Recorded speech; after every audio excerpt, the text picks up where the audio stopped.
Hello YouTubers. In this video I'm going to show you how I swapped out the subframe on my 69 Camaro while leaving the engine, transmission, and most upper components installed.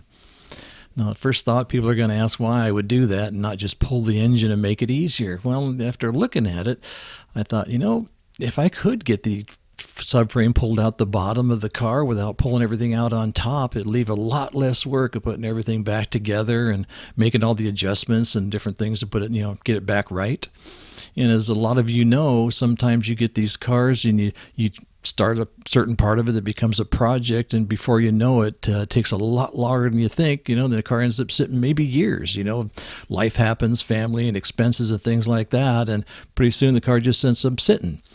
So with this car, I decided, well, I'm going to do maybe a part of it each winter, and I'll work on the brakes and the transmission or whatever it might be, the interior, different parts of the year. And I keep driving it in the summer and doing, other things in the winter when I can have the car down. So I ended up with the subframe being last. It had some damage, but the car would align. It drove okay and everything was fine. So I kind of left it for last. I was just kind of avoiding it probably more than anything. So anyway, I'll show you how I did it, and I'm not going to show a lot of fine adjustments in the stalls and torquing and all that kind of thing. There's a lot of videos on getting the frame lined up and put in. I'm just going to basically show you how I dropped it out the bottom and how easy it was, and it really was. Going back together, it was really, really smooth. So I hope this helps somebody. So leave comments down below if you think this is helpful, and well, here we go.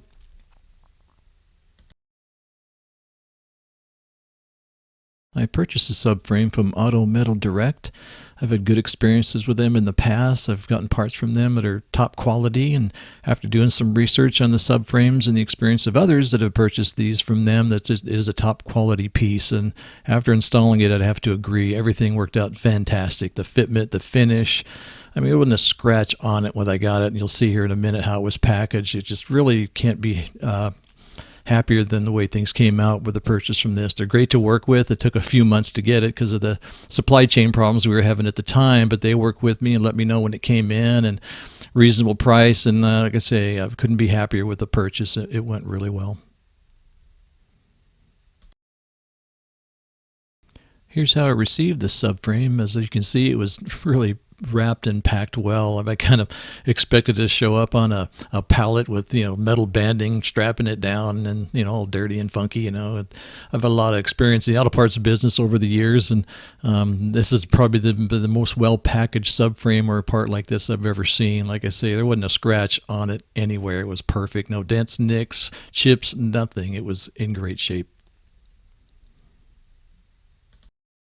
So basically, to prep the subframe, all I did was wipe it down with Prepsol, ran some 600 grit over it lightly, and then wiped it down again, and then dusted it off, and it was basically ready to go at that point. Here's the chassis paint I used for the project, and I gotta say, for a rattle can, this is great stuff. It went on real smooth, no runs and sags, great coverage. The finish was even throughout. It was really consistent and really kind of shocking for, like I say, a rattle can job, but I can't say enough for this paint. I took about 1.5 cans, I think is what I used on it. It's not cheap, but it's well worth it. I highly recommend this paint. So here's the frame shortly after painting. It does dull out over time. I end up storing this for about 5 months before I installed it in the car. As you can see later in the video, it does dull out nicely. It's not this glossy.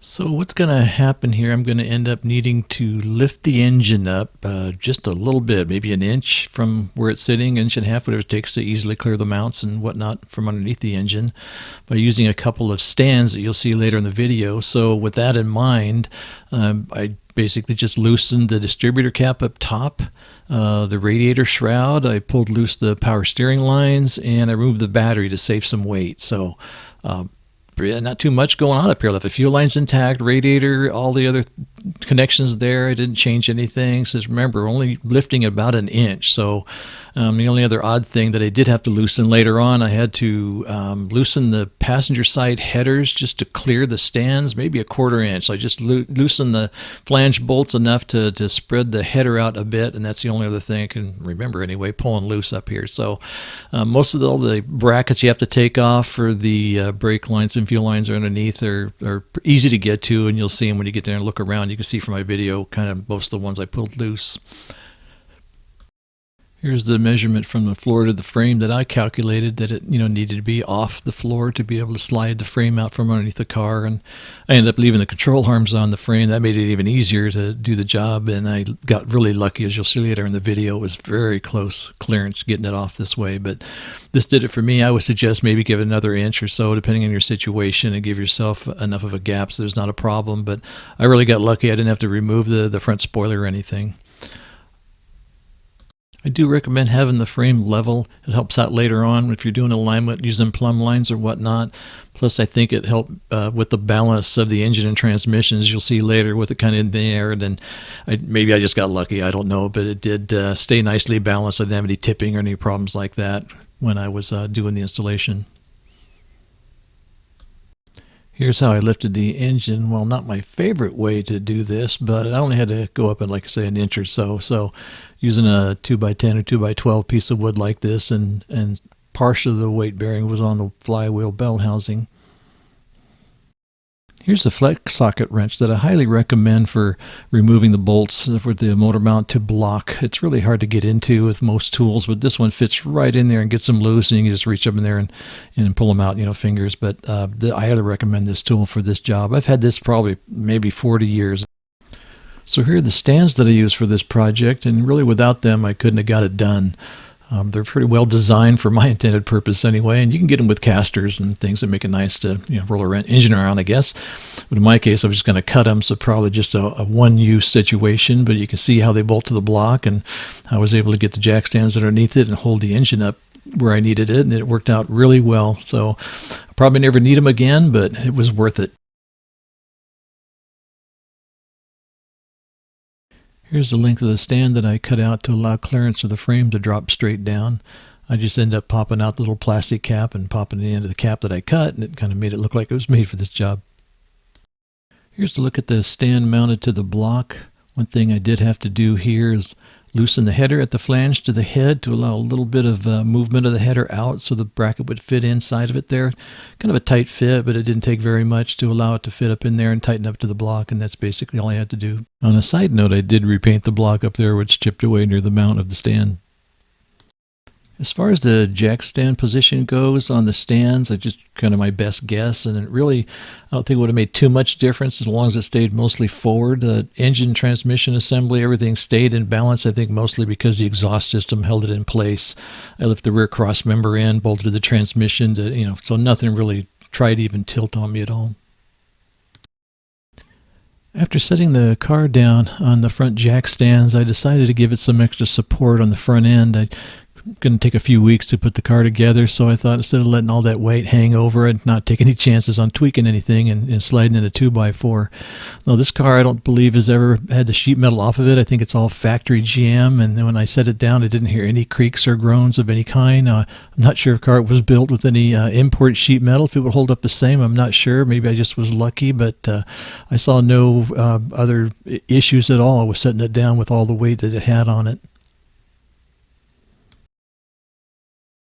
I did put a hydraulic jack stand underneath the rear cross member, but I really didn't need it. It was just kind of a precaution there. I wasn't quite sure how the weight distribution was going to go front to back, but it ended up being balanced in the exhaust. I'm sure it was doing a lot to keep the engine stabilized, but I really didn't need it. I was able to, basically, I used to lift it up a little bit when I pulled the bolts loose, but that was it.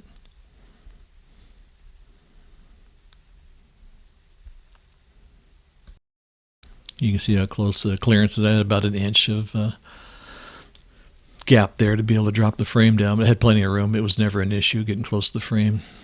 In my case, I had to swing down the front part of the frame so it didn't interfere with the frame connectors because they were left intact also. So I kind of had to swing down, and then I pulled the frame out, as you'll see later.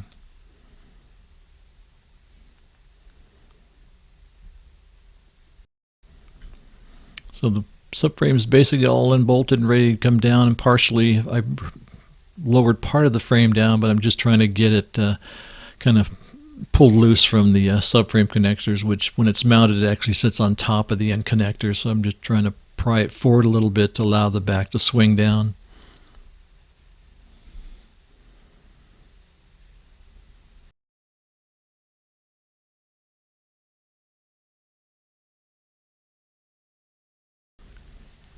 And working on the other side, doing the same thing, popping it loose. And what I didn't realize, which you'll see here in a minute, that I did miss one connector to the brake line that you see here on this side. It was the one behind the steering box, kind of hidden away. And when I was lowering, I didn't notice it was still attached until a little bit later on. I could see it tugging on the line. Then I was able to stop and pull that loose, and the frame came right down easily.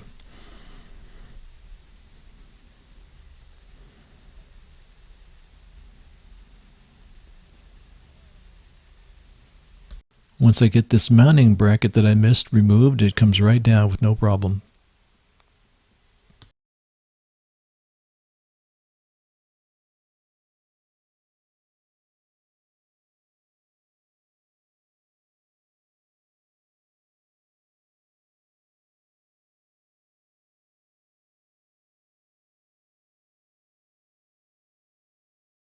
Here's a little more of what it looked like when I got it down on the floor.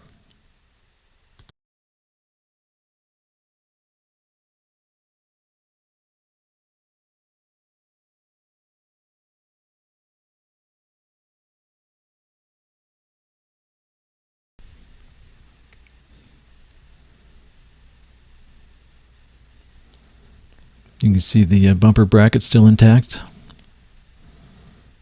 Never got in the way, just slid right down. No problem there.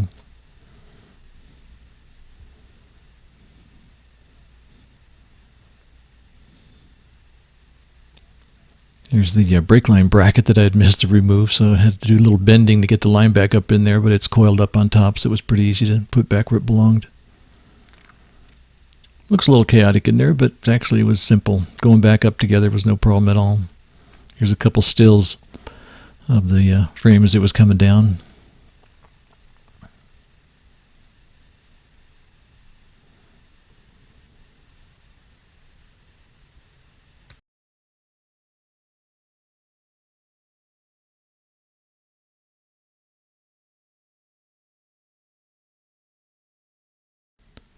And here the next morning, sliding the frame out.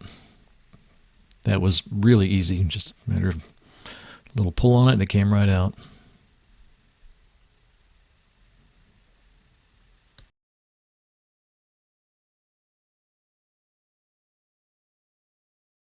You can see in these next couple of shots how close it was to that top zerk fitting to the bottom of the front spoiler. I think I had about an inch gap or something like that, but it was never an issue. Of course, if it was, it just popped the spoiler off. It wouldn't have been a big deal, but it was nice I didn't have to touch that. Just slid right out.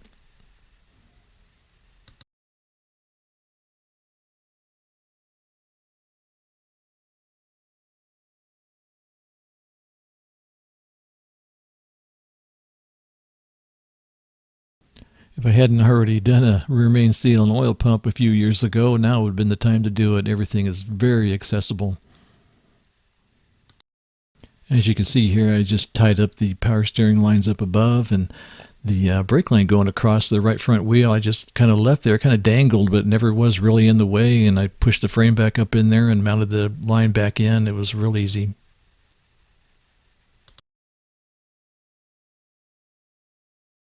Here we have the frame ready to go in. I bought a moving blanket to put it down to avoid scratching the bottom of the frame, and a couple of carpet runners out of the garage to help slide it back underneath the car. I had the shims in separate packages. They kind of went back in where they were, although it probably didn't matter much with the new frame, but at least I had a basis to start with. And to swap with the control arms is real simple. It's a lot easier to try to do it in the car.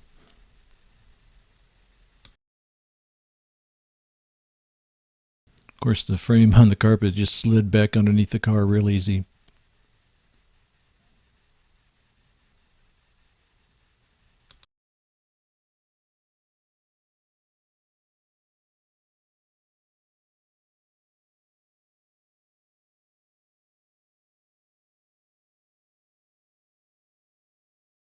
Here's a little more video of the frame underneath the car as it's going back together.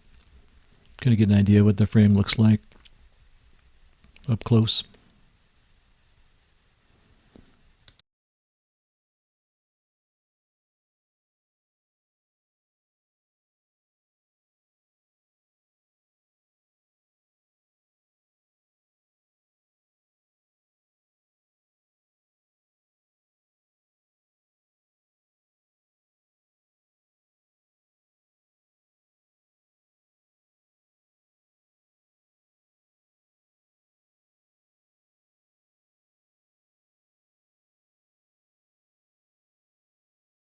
So here's the workspace in my garage. It's just the install, and I really had plenty of room on both sides. Doesn't need a lot, just enough to get the suspension components removed. And I highly recommend pointing the car towards your garage door so you have the extra room to slide things out unless you have a big garage. In my case, it wouldn't work going the other way. I might have been able to slide it out the sides, but I didn't think so, so I just played it safe and pointed it out through the door. So with having frame connectors, it's a little trickier getting the frame back up in there, but in a way it kind of helped because you have to push the frame and sit up on top of the frame connector, which kind of made it nice for kind of holding the frame up as I lifted up the front portion.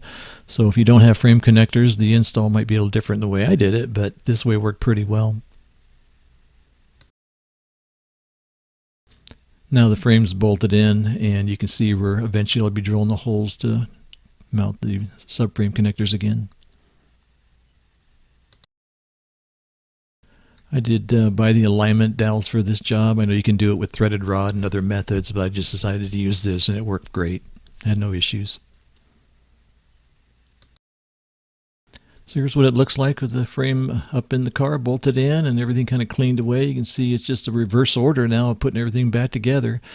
Dealing with your jack stands and whatnot and getting the engine dropped back down, but pretty easy process as far as I'm concerned. Pretty straightforward, had no snags.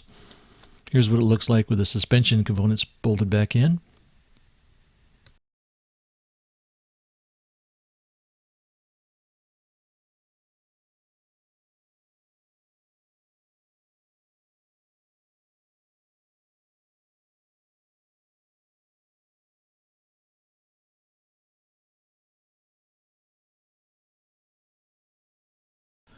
So with everything reinstalled underneath, basically the top, I had to tighten the right side header, remount the distributor cap, reinstall the battery. I connected the power steering hoses, of course add fluid. Of course the brake lines all reconnected. I had to bleed those, but that's no problem. And that's basically it. The top side was easy to go back together. And that's the beauty of doing this job this way. It was no hassle at all. It seemed like it took me minutes to put it back together.